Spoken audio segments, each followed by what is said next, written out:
தேவனே நான் ஓமதண்டையில் இன்னும் நெருங்கி சேர்வதே என் ஆவல் பூமியில். மார்க் 11:23.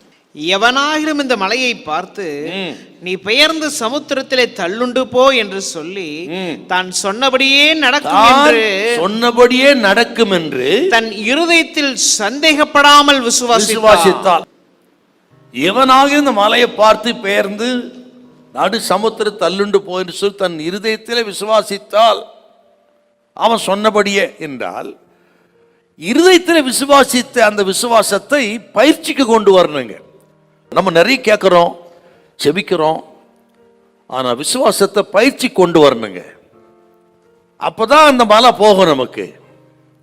அதுக்கு ஒரு எக்ஸாம்பிள் சொல்கிறேன் உங்களுக்கு. யோசுவாவும் காலேபும் வேவு பார்க்கும்படியாக அவர்கள் காதேஸ் பர்னேலேருந்து போகிறாங்க. கானான் தேசத்தை போய் பார்த்துட்டு வந்து ரிப்போர்ட் கொடுக்குறாங்க.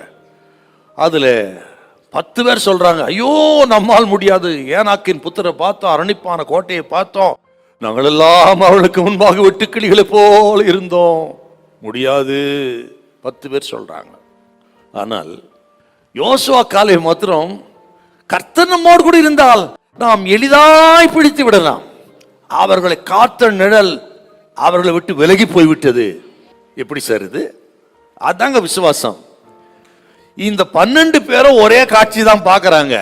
ஒரே ஊர், ஒரே காட்சி, 40 நாள், எல்லாரும் 40 நாள் தான் சுற்றி, எல்லாரும் ஒன்றை தான் பார்த்தாங்க, ஒரே இடத்த தான் பார்த்தாங்க. அதே ஏனாக்கின் புத்திரர் ராட்சதர்கள் எல்லாரும் பார்த்தாலும் ஒன்று தாங்க. ஆனால் இந்த 2 பேர் மட்டும் இந்த ஃபெய்த்தை பிராக்டிஸ் கொண்டு வராங்க. அவங்க நம்மோடு இருக்கிற கர்த்தர் யார்? அவர் செங்கடலை 2ஆய் பிளந்தவர், அமலேக்கியரை வீழ்த்தினவர், மாராவை மதுரமாய் மாற்றினவர், 24 மணி நேரமும் மேக ஸ்தம்பத்தினாலும் அக்னி ஸ்தம்பத்தினாலும் இன்னைக்கு நம்ம விட்டு விலகாமல் நம்மோடு கூட இருக்கிறவர், ராத்திரியும் பகலும் கிட்டத்தட்ட 40 வருஷம் வானத்தின் மன்னாவினால் தமது ஜனத்தை வனாந்திரத்தில் போஷித்தவர், அவர் நம்மோடு கூட இருக்கிறார். அவர் நம்மோடு இருக்கும் பொழுது எளிதாய் ஜெயித்து விடலாம். பார்த்தீங்களா? இவ்வளோ வசனத்தை நம்ம கேட்குறோம். ஒரு பிரச்சனை வரும் பொழுது அதை பயிற்சி கொண்டு வரணுங்க.